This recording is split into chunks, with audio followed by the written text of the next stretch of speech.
Welcome to True Crime with Strategic Eyes. Strategic back again. Well, we covered this earlier, and I kind of thought we were done with it. I said what I said. I gave you guys my opinion on what I think the real issue is that people are missing. And then Aki kind of turned things upside down and flipped it on his head. There's a little bit more to the story. I told you guys I didn't really want to cover it because people were kind of making it into a racial thing, a left versus right thing, a tough on crime, soft on crime. And you know what? I'm not saying that any of these conversations were wrong. I just didn't really feel like it was appropriate to hijack this tragedy for political purposes. But once again, Aki kind of turned and flipped this thing on its head. We got to explore it. So upon further inspection, it looks like this case is kind of closer to home than I thought it was, because it's a possibility that this might be a hate crime. We're going to talk about this, and we're going to be a judge for ourselves. I personally have not watched the videos that would come to that conclusion. I told Aki, she sent me the evidence. I said, I'm going to react to it live on the show. I want to have a fresh reaction. I don't want to have a predisposed opinion on this. So we're going to watch these videos right now that's going to determine if it's a hate crime. But the reason why I say it kind of hits close to home is because in my career, I didn't investigate. At the time, I was just a police officer, not a detective. So I made an arrest. Because now that I'm a detective, I know there's a big difference between what police officers do on the streets and what us detectives do after the fact, right? Well, I made a summary arrest on one hate crime in my career. And in that hate crime, there was a mentally ill African-American male, certified mentally ill. When I arrested him, he had his bracelet, his hospital band on.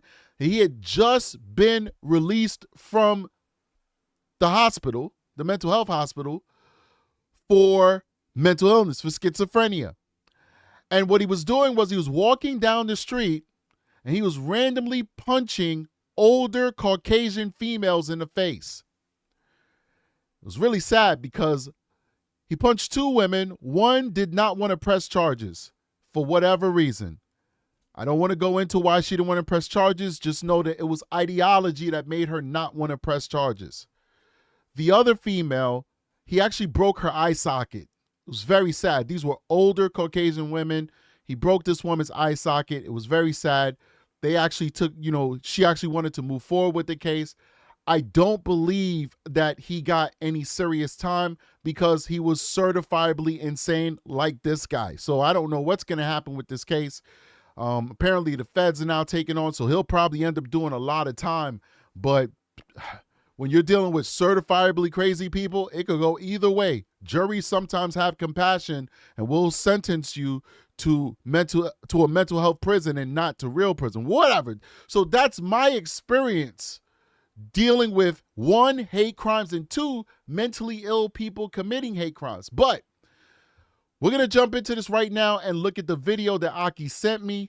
We're going to figure out if this is in fact a hate crime, ladies and gentlemen. Says, so I actually did some machinations in the background of this, changing the resolution of my stream. YouTube is kind of giving me some issues with it. So let me know if there's anything wrong with the way that the show looks like. So just let me know. This is some feedback to make sure we fix the show and the show is being presented well to you guys. So anyway, let's jump into it.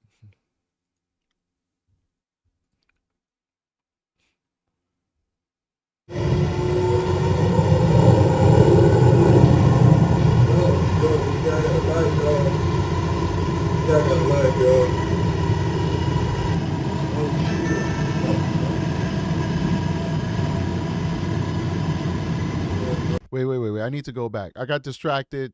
I need to hear this for myself.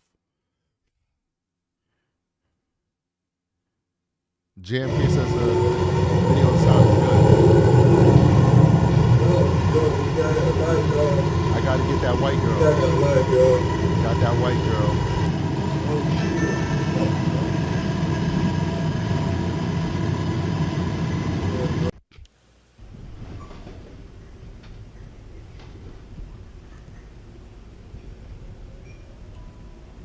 Video of the 20 being butchered points to a system failure. The man charged with killing was free on cashless bail after a magistrate released him with just a written promise to show up to court. This was despite the fact that Decarlos Brown Jr. had a nearly 2 decades history of criminal offenses. His own mother told local TV station that her son was schizophrenic and should not have been allowed to roam the streets. Mr. Brown was allegedly a fare beater, was a free man right up until the moment cops said he viciously stabbed Zarutska in an unprovoked and cowardly sneak attack.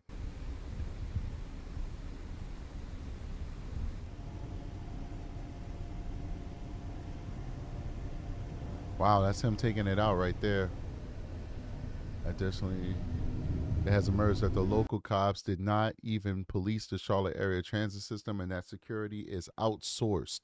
Wow. And this is his hand up ready to give that final blow. Wow. Oh my God. That's terrible. All right, so this is my issue here. I need to know the initial video that we observed. Was it prior to him stabbing her or after? We might have to go back just to check and see if it was prior to or after. You can also see all the blood that's on the floor there. That's not dirt. That's IRYNA that's on the floor. This is horrible. Oh my God. This is so terrible. This is horrible.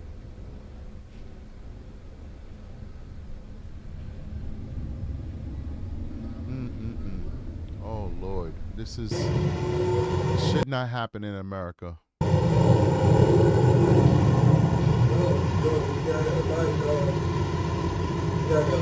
So this is afterwards, because look, you see the trail of blood that he's leaving going up the train car.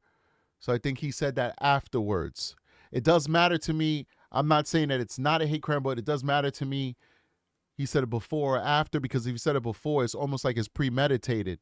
Like he's saying to himself, I'm going to get the white girl. Then she comes into the train and then he stabs her. And then he says it afterwards. It looked like he just said it afterwards, but I'm gonna go back again to make sure that I'm not viewing this incorrectly. So now we kind of have like a baseline as to know whether it was said before or after, because we would see the blood on the floor. So let's check this out real quick. Let's see this real quick. Yeah, so this is after, because the blood is already on the floor. This is after. The blood is on the floor.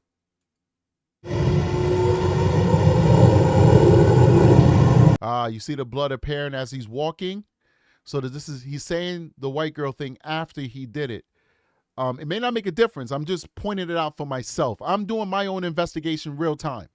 This is like how I do in real life. Like I'm breaking it down frame by frame. This is why doing essay investigations are so difficult on your mental psyche, because this is what I would do with the video of somebody who's being a victim of X abuse. So if we take a stabbing out of this and put a essay in there, this is what I would be doing frame by frame. What is he doing now? What does he look like? What's the state of his body? What's the state of her body? Are there any weapons there? Or, is there something there that's identifiable that I should be looking at that we could find on a crime scene to help corroborate the case? So this is what I would do. You're literally watching an investigation unfold before your eyes.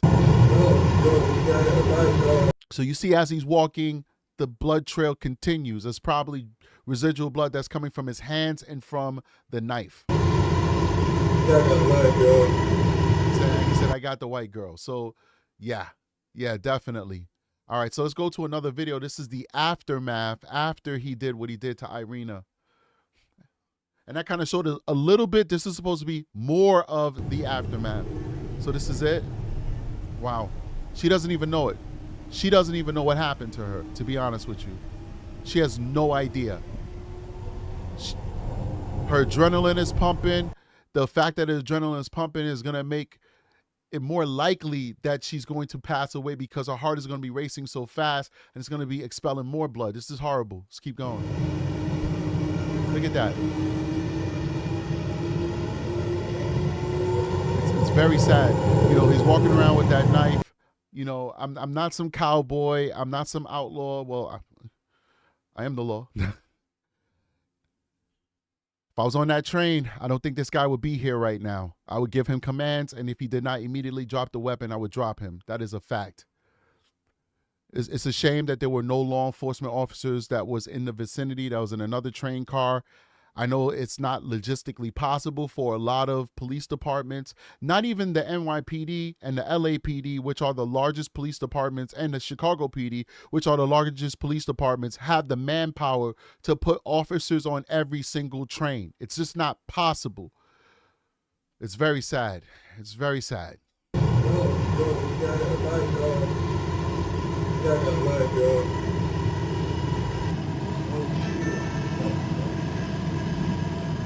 So now, look, as he's walking, you see that? You guys see the ground? Look at that. As he's walking, he caused so much damage to IRYNA as he's walking. I want you to pay attention to the ground. Do not look at him. Do not look at the bystanders. Pay attention to the ground, to the floor of that train.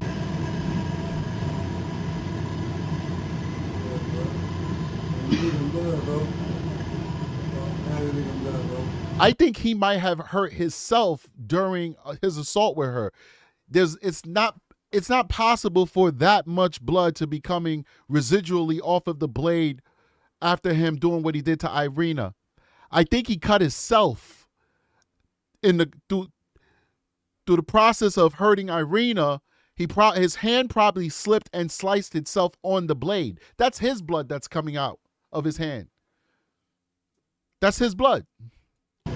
It's not possible. It's just too much blood. Too much blood for it to be IRYNA's blood. Yeah.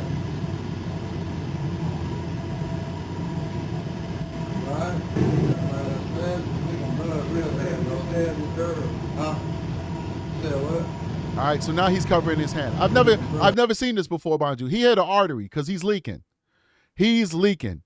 I've never seen this before.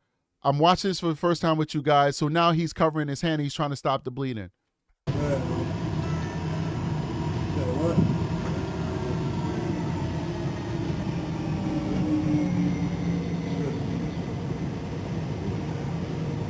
Ah, man, it's a crime scene in there. There's nothing these people could do. I mean, not everybody is a hero, and it's already done, really, to be honest with you. And he's not posing a threat at this time. He's always a threat, but he's not going after anybody else. There's nothing these people do. They're just basically a captive audience. They don't get paid to be heroes, unfortunately, and there's just not a lot of hero mentality in America. I mean, listen, if you try and be a hero, I'm not saying it was right or wrong. I'm not taking a political position, but then you become a Daniel Penny. Daniel Penny tried to be a hero, whether he was right or wrong. Look what happened to him. He was charged. He had to spend $1 million to defend himself for him to be found not guilty. So a lot of people just aren't interested in getting involved, and it's very sad, and it's to the detriment of our society. Now, big shout out to Pure Devotional with a $9.99 super chat. Says, it cannot be a hate crime when somebody is schizophrenic, in my opinion, because paranoia is a huge part of the illness. So how can you distinguish hate from paranoia in this case? That's a really good question. Like I said, in my case that I had, it was adjudicated as a hate crime, and they ended up basically sending the guy to a mental institution and dropping the hate crime charges for that very fact. So I don't know what the Justice Department intends on doing. I don't know how they're going to overcome the documented mental illness that this man has. I'm not excited about charging with a hate crime. Obviously, he's saying hate. The problem is we can't be guided by our emotions and say, well, you know what? He said, get the white girl, so it's a hate crime. It doesn't matter whether he was white or black, and if the victim was a black person and the perpetrator was a white person, especially if you know anything about me, I don't care about that stuff. I just stick with the facts. The fact is that he has a documented history of schizophrenia. Schizophrenic people believe all kinds of crazy things because they're freaking crazy. I don't know how you could basically say that the reason why he did it is because he had a true racial animus for Caucasian people, and specifically understood that he was trying to get the white girl. He said, got to get the white girl, got the white girl. But did he truly, in a competent mind, understand that he was getting the white girl? Now, I feel like he should be charged with murder. Full stop. And he should spend the rest of his living days in prison. Full stop. But as a creature of the law and a servant of the law, I feel like if we're charging him with a hate crime, we're probably charging him based off of politics and emotion rather than on facts. Because the fact is, he's schizophrenic. But let's keep going.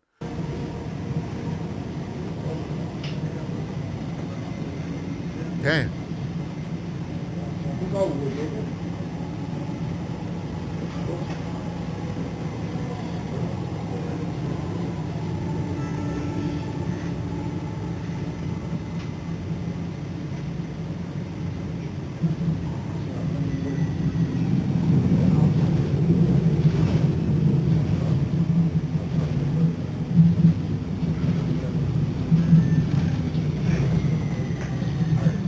You know, I just feel for these folks who are stuck here. I feel for IRYNA. You know, it doesn't appear that anybody helped IRYNA. And it's just like, it's very sad that we've come to this point in our society where people are just so apathetic and so fearful.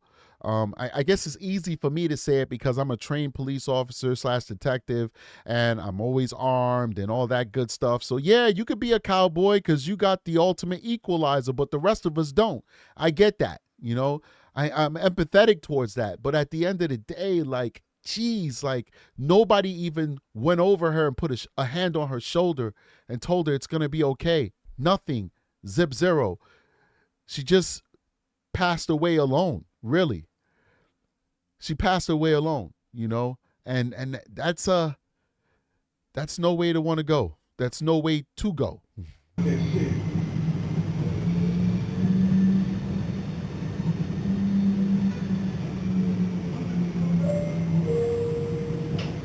This stop is East West Boulevard Station. Please exit right.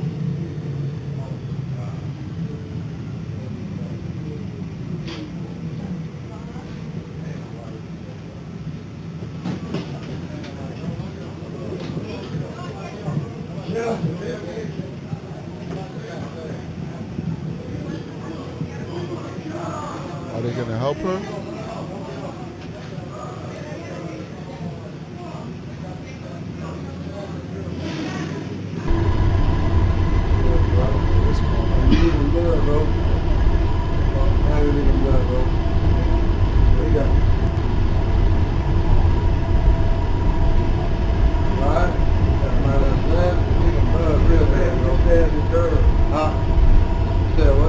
Damn, this is horrible stuff. So I want to go ahead and play what the White House had to say about this, and then we're gonna see what some of the pundits and you know, basically the conservative / conservative versus liberal point of view kind of is, and then we'll call it a day. I'll give you guys my final analysis on this, and we'll call it a day. And the reason why we're playing these different political point of views because this has become politics. It has.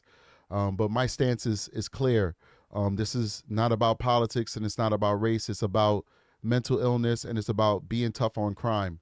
And if anybody, whether it's the liberal side or the conservative side, has that point of view, then that is the point of view that I support. Because that is the point of view of righteousness. This is about us as a society investing in mental health care for all citizens. This will benefit everyone. This will benefit all of us. Any one of us can develop schizophrenia or a mental disability at some point in our life. And even when we're talking about our parents and our great-grandparents and our grandparents that may develop disabilities such as dementia and stuff like that, that's a part of mental illnesses. If we invest in mental health care, they'll benefit that as well. If you have children who are autistic or on the spectrum, investment in mental health care in this country would benefit them as well. You know, like that's a developmental thing, but it's all grouped in, you know. We have to invest in mental health care and we have to be tough on crime. We have to be tough on crime. It's the only solution that has been proven to work in our society. We've tried it before, and every time we try it, we get safety. And then we feel sorry for the people who commit the crimes. We feel sorry for them. And then we take our thumbs off the scale, and then what happens? Anarchy comes back again. Like, I never understood the whole thing, like how, like in New York, where they legalize weed, and then they go back and say, well, anybody who got arrested for weed, we feel sorry for you. It was almost like they were unjustly arrested. So, like, if you want to get a dispensary license in New York, the people who were arrested for selling drugs are at the top of the list to get a license for a dispensary. I never understood that, ladies and gentlemen, because you knew it was illegal when you sold the drugs. It doesn't matter if weed has been determined to be not as bad as we thought it was. I get that. I'm not a prude. I get it. Now people smoke weed everywhere in New York. You can't go nowhere without you smelling weed. You go to the restaurant, you're smelling the weed. You go to the bathroom, you're smelling the weed. You go to the movies, people smoking weed in front of you. Everywhere you go to the park and you're watching your kids play, people smelling weed. People smoking weed and you smelling the weed. I get it. All right, that's the life we want to live. I get it, right? Shoot. When the law first changed, we do car stops on people. We don't even know what to do with them because the law wasn't even fleshed out on if you arrest somebody for smoking weed. We're like, what do we do? This person's clearly impaired. Do we get them on a DUI? Like, what do we get them? We didn't even know. We had no guidance.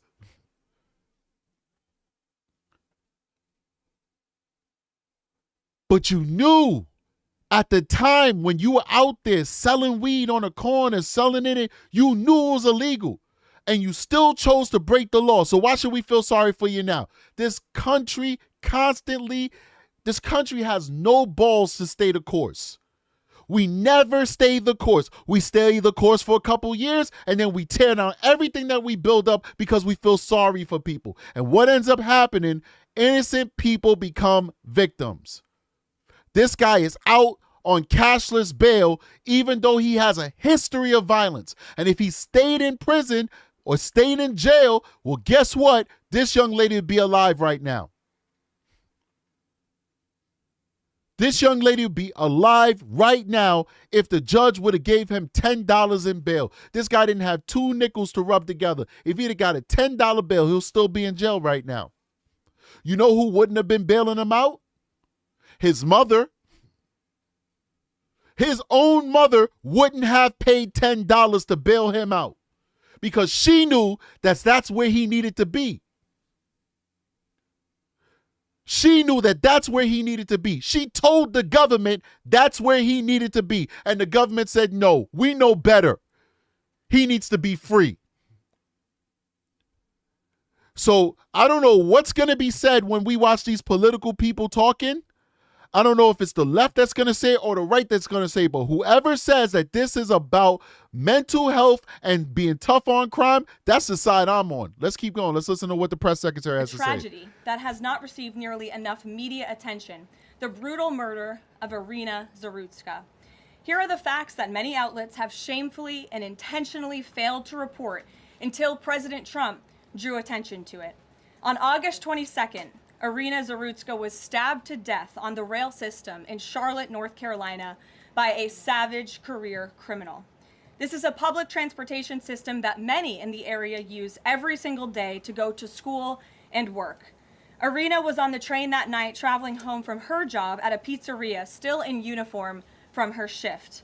This beautiful, innocent 23-year-old young woman was a Ukrainian refugee who had recently fled her country for a chance at a safer life and a promising new beginning here in the United States of America. But tragically, a public transportation system in a major American city was more dangerous than the active war zone that she left. The president and the entire White House are praying for her family and friends during this unimaginable... This is, when you really think about this, man, this really is very sad, right? Everybody has a sob story these days, especially when it comes to people coming into this country. You know, people are fleeing from South America. They're fleeing mafia and organized gangs like Tren de Aragua and MS-13. People fleeing from Caribbean countries like Haiti. They have political instability, the whole nine. They come in here. This young lady was literally fleeing a war zone. We literally cover, as a society, I don't cover it, but as a society, we're covering the day-by-day, years-long war between Russia and the Ukraine. Now, I'm not saying her story is worse than any of the other stories that I listed. But geez, think about that. You left your country to flee a literal war. A literal war. In fact, a war that is they're not talking about it, but a war that, of all the different wars and conflicts that are happening in the world right now, there's wars in Africa, there's wars in Southeast Asia, there's wars in the Middle East, there's wars in South America. Shoot, we got ships off the coast of Venezuela. In all of the conflicts and the brewing conflicts that are happening in America, in the world right now, all over the world, this particular war is probably the war that might bring us closest to World War III, to possibly the end of the world. You flee that kind of conflict, the conflict that, God forbid, might bring us to World War III and the end of our civilization as we know, if America and Russia ever went to war with each other and those nuclear bombs start flying. You come to America to flee the possibility of death. You get here, and then we kill you because of bail reform. We kill you because of bail reform. We killed you because a bunch of inmate-loving sympathizers, criminal sympathizers. Many of these people have loved ones that are incarcerated. Others are upper middle class, overeducated Caucasian people. Yeah, I said it. It's the truth. Go out there and say, oh my God, it is unjust for you to lock up these bad, evil criminals. You should let them go free.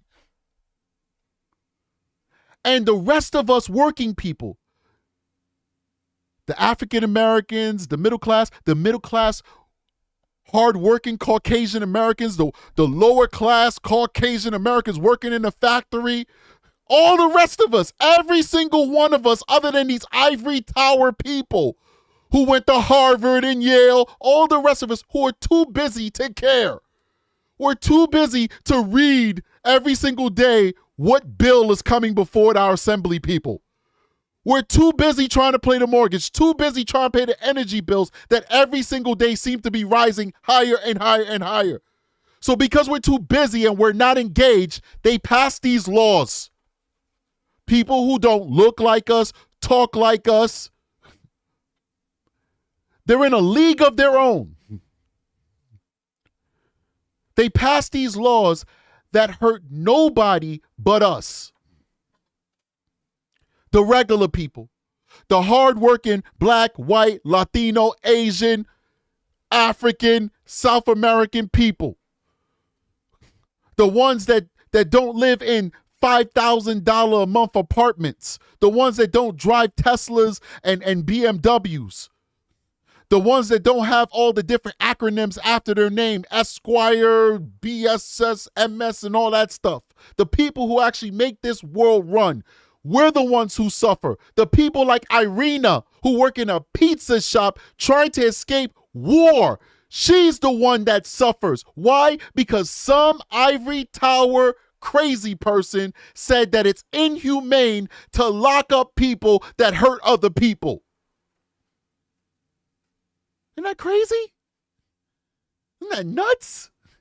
That's the society we live in, ladies and gentlemen. That's it right there. That is it. We got people making decisions for us who don't even understand us. Who don't even understand us, who don't even know what's happening in the trenches. yet they're making decisions that affect our very lives. Unbelievable. Let's keep going. Imaginably difficult time. But while we extend our thoughts and prayers, we must also seek justice for this crime and call attention to this heinous incident. Surveillance video of the killing was finally released to the public this past Friday. It shows the alleged killer, Decarlos Brown Jr., pull out a knife, get up from his seat behind IRYNA, and prepare to thrust a blade into her neck before the released footage gets cut. This is pure evil on full display. The most enraging and unacceptable part of this story is that her death was entirely preventable. Decarlos Brown never should have been on that train that night. In fact, he should have been behind bars. Decarlos Brown has been charged with crimes no fewer than 14 times, dating back to 2011, including for armed robbery, felony larceny, breaking and entering, and shoplifting. Brown had previously served 5 years in prison for a robbery with a deadly weapon charge, and he had also forfeited bonds 3 different times, twice in 2014 and once in 2023. Despite all of this past documented criminal history, when Brown was arrested yet again in January of this past year, a Democrat judge, who I will add was a strong supporter of former Vice President Kamala Harris, released this insane criminal once again without requiring him to pay any bail. He simply had to sign a written promise to return for his court hearing. Think about how crazy it is to ask a career criminal, someone who by definition repeatedly breaks the law, to just sign a written promise and come back again another day. This is madness. This monster should have been locked up, and IRYNA should still be alive. But Democrat politicians, liberal judges, and weak prosecutors would rather virtue signal than lock up criminals and protect their communities. All right. So listen, yes, I agree with a lot of what she's saying, but I think she is missing the point as well as everybody else. There's a component to this that nobody's talking about. This man is mentally ill. We need a place to put mentally ill people. It's not just about locking them up. For any other criminal, the solution was probably just locking him up. This man was certifiably insane. He was insane. We need a place to put mentally ill people. We need to invest. We need to invest in mental health treatment. Who knows? There is a possibility. There is a possibility that if Decarlo was getting strict mental health monitoring and treatment, that he would be a productive member of society.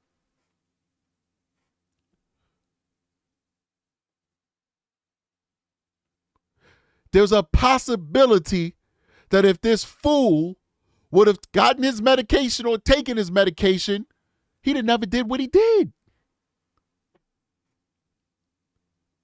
So yes, I'm all about locking them all up. I don't know if there's anybody more tough on crime than me. If you made me president, man, I'd start building gulags. I can say that because I'm never going to be president. So if I do try and become president and y'all hold this against me, I don't care. I'm going to tell you then in 2032, gulags. I will build the gulags for the pedophiles, the rapists, and the smurderers. Gulags. But I also had the common sense to say, come on, man. If somebody is exhibiting a lifetime of mental illness, maybe we need to get them some help. And maybe we need to be serious about it. Maybe just like we're willing to spend $200 million on one F-35 plane, which I like. I'm a very big military guy as well. I respect and I love our military, and I think we have to have a strong defense, and sometimes offense too. But if we could find $200 million for one plane and order 500 of them, so you do the math, 200 million times 500, one for every branch of the military.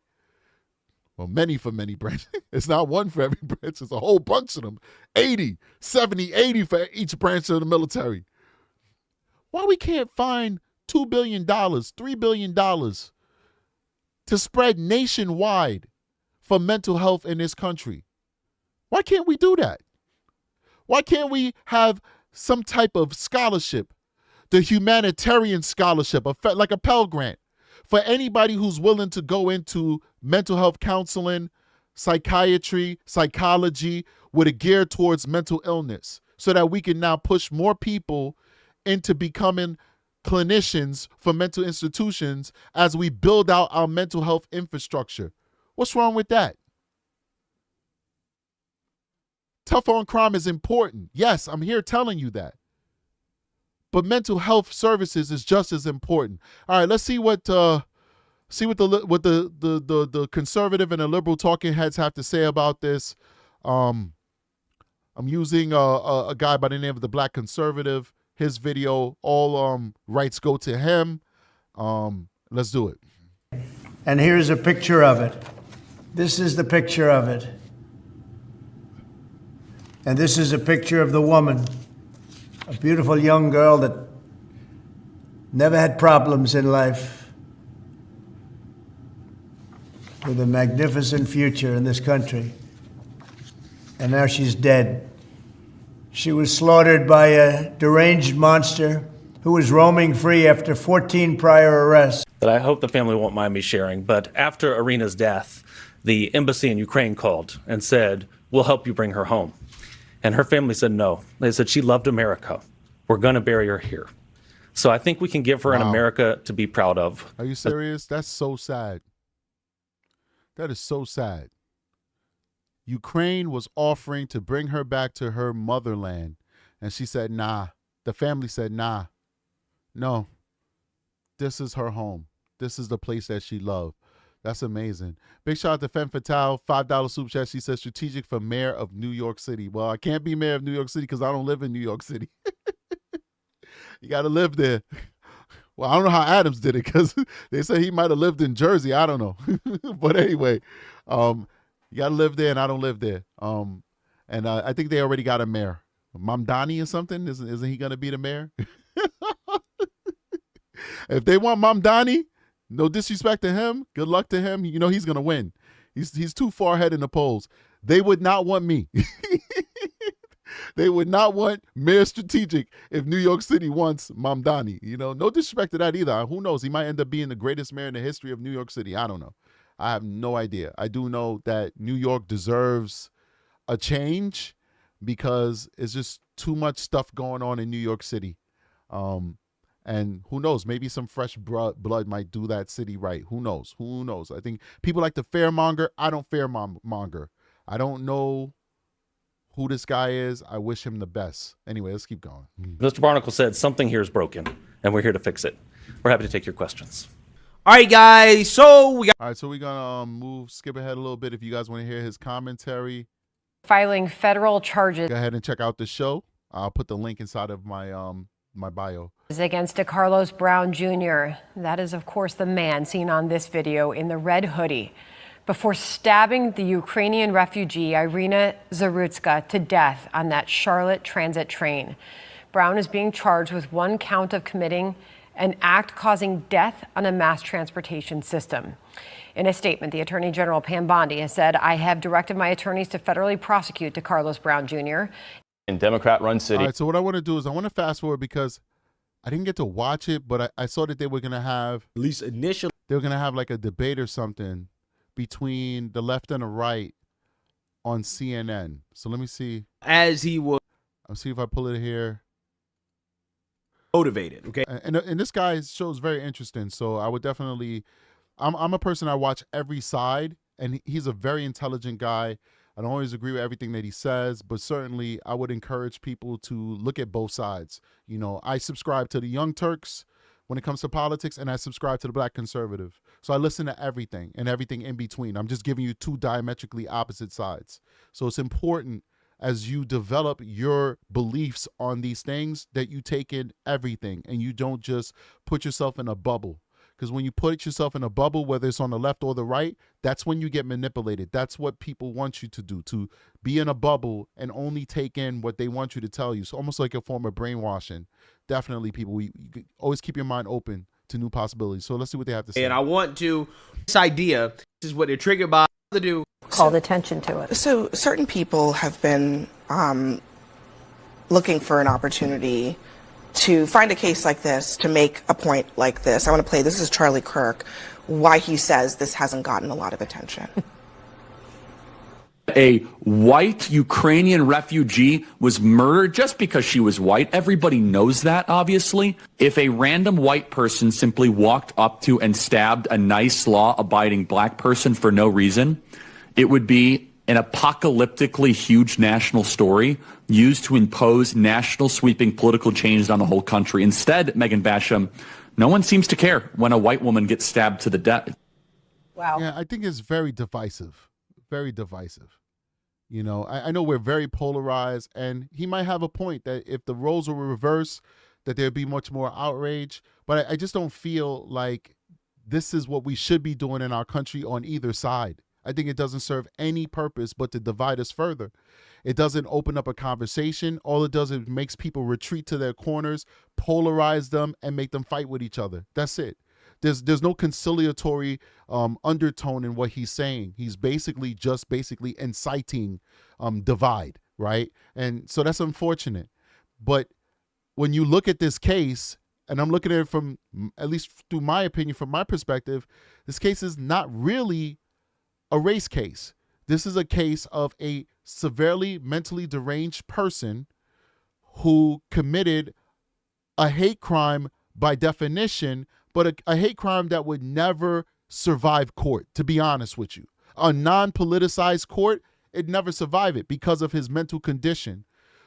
What we need here is justice. We need him to go to court. We need him to spend the rest of his life in prison, and hopefully the justice system gets it correct this time and doesn't have leniency on him. They either sentence him forever in prison or put him in a mental health hospital. I don't know. It doesn't matter. But justice is what we need. But to me, that's very divisive. But let's see what happens. Let's keep going.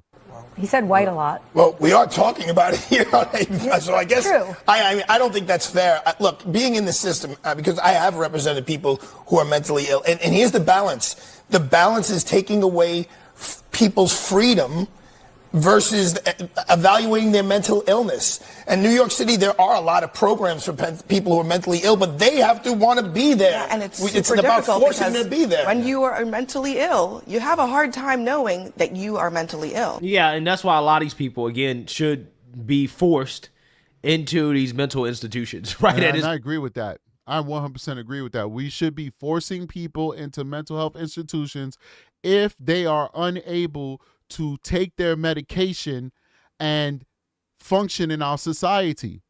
Now, should this forcing be indefinitely? Absolutely not.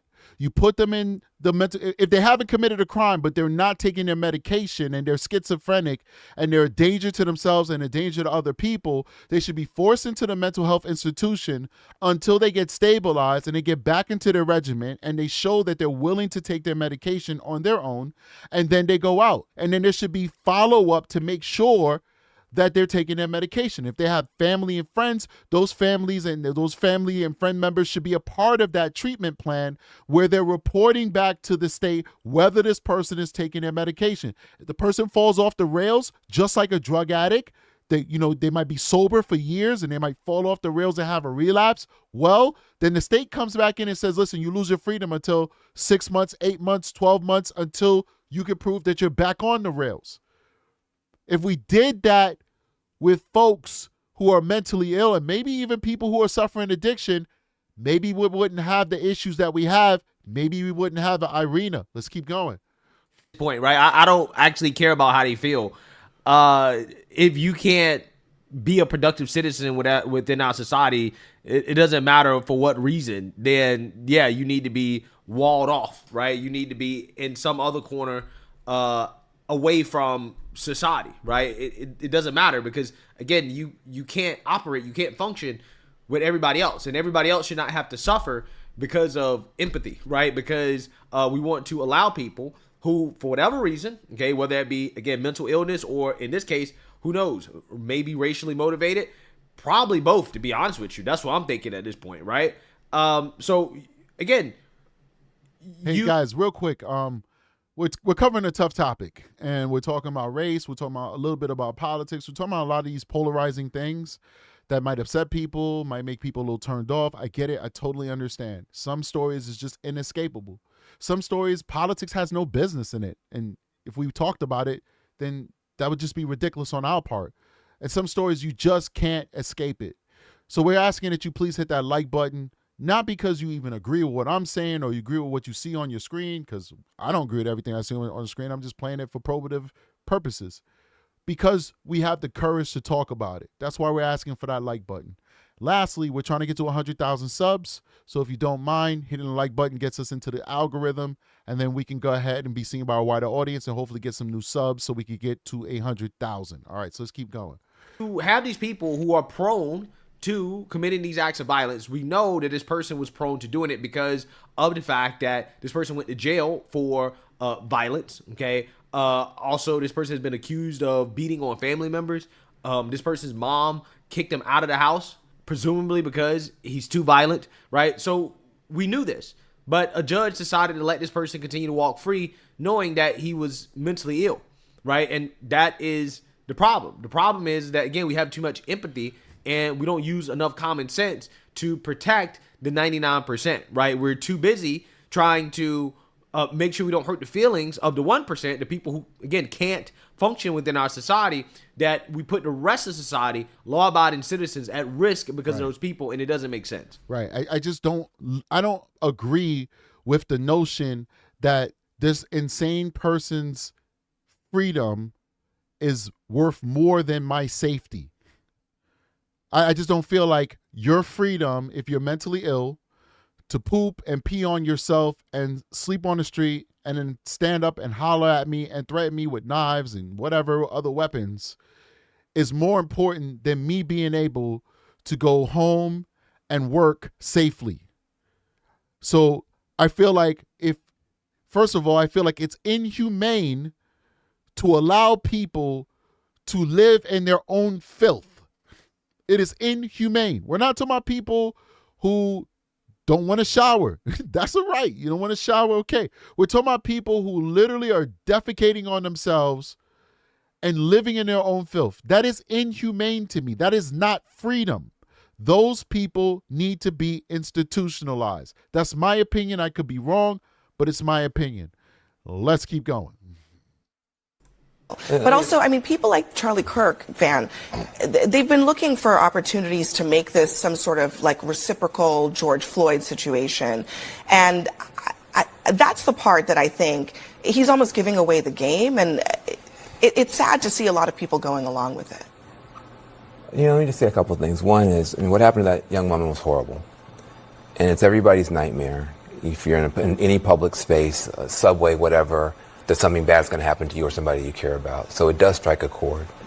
We don't know why that man did what he did. And for Charlie Kirk to say, we know he did it because she's white, when there's no evidence of that, it's just pure race mongering, hate mongering. It's wrong. Listen, I don't think this is a hate crime because it will never defeat the insanity. And people are like, well, it's not insanity because he hid the knife. That's not what determines whether somebody is mentally insane when they commit a crime. He's schizophrenic. He's in his own delusion, his own brain, whatever. But to say that there's no evidence that it's not a hate crime is disingenuous, because obviously we heard him saying, I got to get the white girl. I got the white girl. He's literally calling out her race. He singled her out. There was other people in the train car. He didn't stab any of them. He was fixated on the white girl. That, by definition, in its basic form, is a hate crime. To hurt somebody, commit a crime against somebody based off of their race, sex, gender, or creed. It's a hate crime. So for this guy to say that, I don't know if he saw the whole video. Because guess what? When I did my coverage on it this morning, I didn't watch those videos, so I didn't know that he said it was a white girl. Go get the white girl. I got to get the white girl.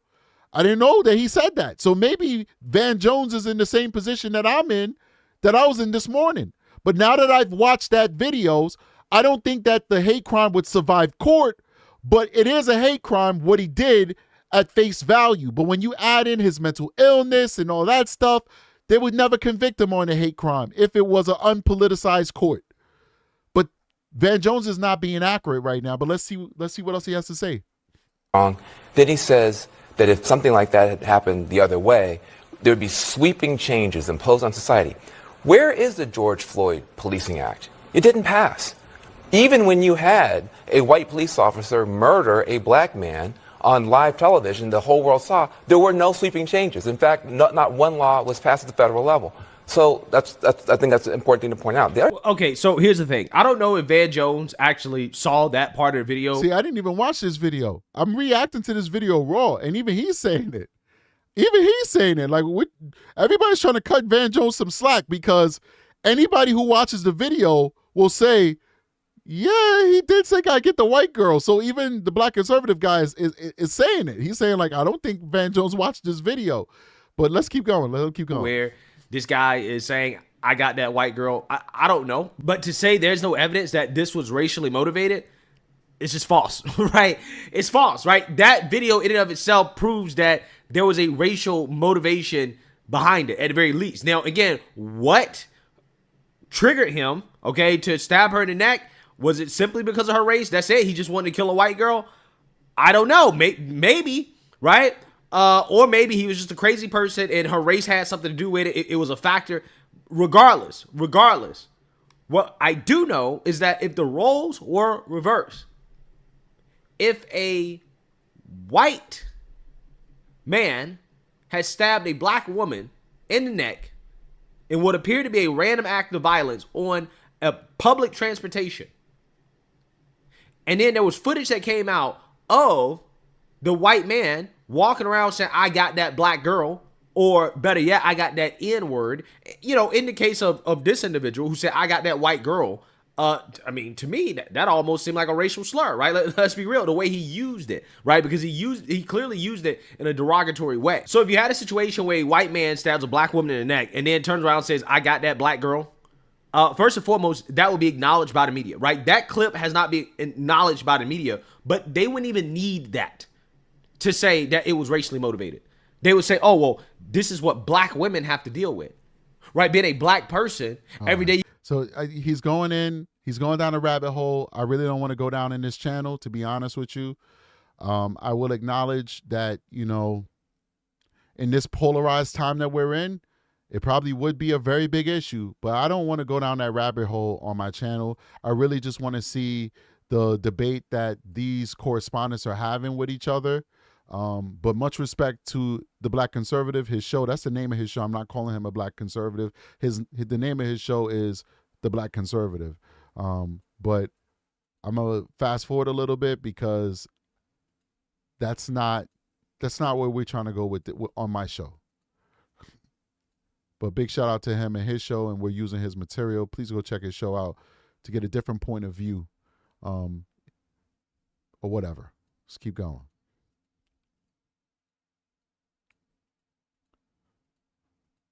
Okay, here we go. Fascinating, absolutely fascinating. The other thing is, you mentioned the thing about cashless bail. I think this is a big challenge that we have. Would you have felt better if there had been cash bail and the mom had come and put down $1,000 to let him out? It's not about cashless bail or no cashless bail. It's about the fact that we don't know how to deal with people who are hurting in the way this man was hurting. Well, again, in an ideal situation, when you talk about having a bail, again, this guy has shown that he is a possible threat, right? Aside from that, and the Black Conservative has a point. He has shown he has a history of violence.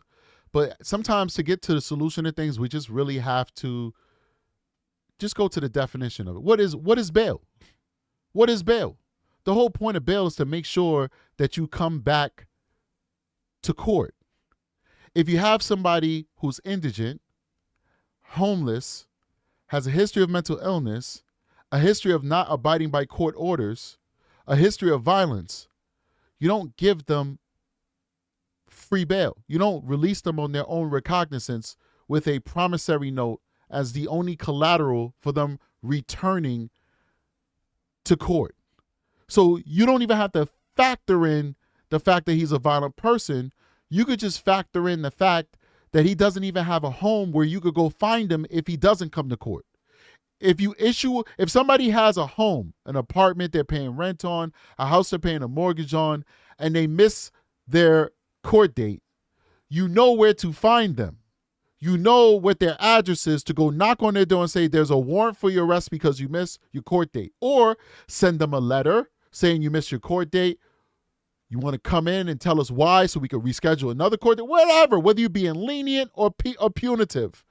You know where to find them. They let him leave even though they have no way of finding him if he reneges on his promise to return to court. That is not how bail is supposed to work. Bail is a guarantee that you'll come back to court. If you're released on your own recognizance, the court is establishing that you are trustworthy enough to come back to court without putting up any collateral to compel you to come to court. Because remember, if you put bail up, cash bail, if you don't come to court, you forfeit that bail. If your bail is $50,000 and you put $5,000 up, you don't show up to court, you lose the money that you put up in order for you to be free. You lose the collateral you put up for you to be free. Even if they decide to give you another bail, you still lost what you initially put up. So it's a guarantee. The judge had no guarantee and no reason to believe that he would keep his word. So in effect, it was a bail that should have never been given, which was a release on your own recognizance. It should have never been allowed to be given to a person like him solely and wholly based off of his financial situation and his homelessness. And then you can add in all those other things and it's just icing on the cake. It's icing on the cake. Let's keep going. And who knows, being mentally ill, he might not show up. He might not show up to court, right? Who knows what this guy might do? I think that bail is warranted, right? A cash bail is warranted. And I'm not talking about just $1,000. But again, the real issue here is that he had been diagnosed as a mentally ill person and he had a history of violence and nobody did anything about it until it was too late. Yep. That is the real problem here. Absolutely. Okay? Hurt people hurt people. What happened was horrible, but it becomes an opportunity for people to jump on bandwagons. And then for someone like Charlie Kirk, he should be ashamed of himself. No one mentioned the word race, white, black, or anything except him. What people mentioned is... Now, he obviously didn't watch the video. We'll end it there. But he obviously did not watch the video, because if he watched the video, then he wouldn't make the statement he made. And even his statement of hurt people, it has no bearing here. This man is not hurt. I'm sure he has pain, but he's mentally ill. That's different than somebody who's bitter and angry, has anger management, broke up with their girlfriend, got fired from their job, or, there's two different things. They're like apples and oranges. You use hurt people for gangsters and thugs. You don't use hurt people for mentally ill people. Like, if you're seeing demons, that's not you being a hurt person hurting another person. If you're seeing demons everywhere you look and you think this person's a demon, I'm not saying that's what happened in this case, I'm just giving you an example, and then you go stab the demon because you literally think that you're killing a demon, but it turns out that's a little kid. You're not a hurt person hurting a person. You're literally a mentally deranged and mentally ill person. All right? It is what it is. So, listen. I heard what the left and the right had to say about this. I went to the politics. I went to the law, and I went to the politics. I listened to both sides, and I think they're all wrong. And they're also all right. They're all wrong, and they're all right. This issue here is about being soft on crime, and it's about mental illness. The left is talking about mental illness, and the right is talking about soft on crime. They're both correct. They're both correct. We are too soft on crime in this country. That's a win for the right. And we are not putting enough resources and care into mental illness, and that's a win for the left. Now, if we all could just stop being idiots in this beautiful country and come together and agree upon the fact that maybe we need to be tougher on crime and invest more into the treatment of mental illness, this country would be a whole lot better than what it is right now. The majority of crime that we have would disappear because bad guys would do hard time for the crimes that they do against their neighbors, and mentally ill people would get the help that they deserve so they can have a good quality of life. Issue solved. But instead, these rich people, all of them are rich. All of them are rich. Everybody on this screen behind me is rich. Even the black conservative. Look at his channel. He's got 1 million subscribers. Every video he puts out gets like 50 to 100,000 views. He's rich. All these people behind me are rich.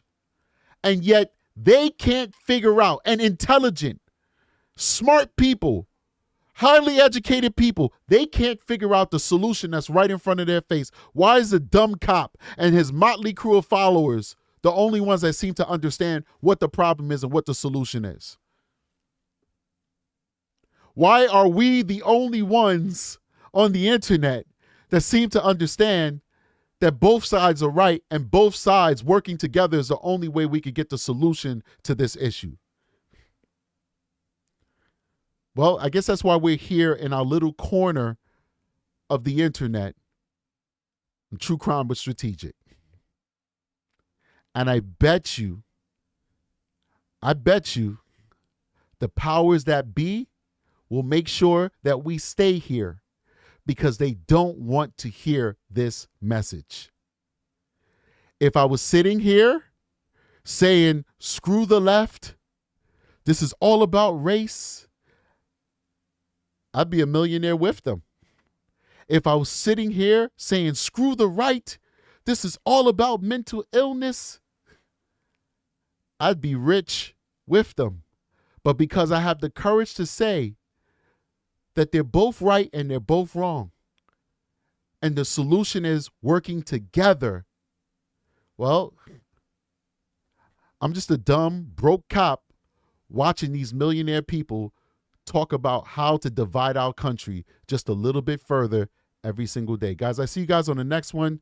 You guys are amazing. We'll be coming back live a little bit later on tonight so I can tell you guys how Stephen Stearns made out like a bandit. I told you guys, he made out like a bandit.